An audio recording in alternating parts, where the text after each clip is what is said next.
काम करताना मन शांत कसं ठेवायचं? आपण सगळे काम तर करतो, पण काम करताना मन शांत राहतं का? की सतत ताण, चिंता आणि विचार चालूच असतात?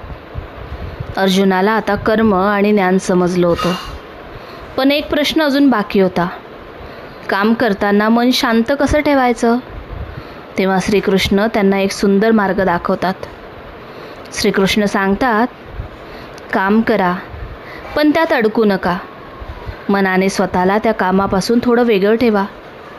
जेव्हा आपण फक्त कर्तव्य म्हणून काम करतो, तेव्हा मन आपोआप शांत होतं. कारण आपण परिणाम, तुलना आणि ताण यापासून दूर राहतो. आज आपण काम करताना मनात खूप गोष्टी चालू असतात. काय होईल, लोक काय म्हणतील, मी यशस्वी होईल का? म्हणूनच मन कधी शांत राहत नाही. खरं यश म्हणजे फक्त पैसा नाही, तर शांत मन आहे. काम करत राहा, पण मन शांत ठेवा. यातच खरा आनंद आहे.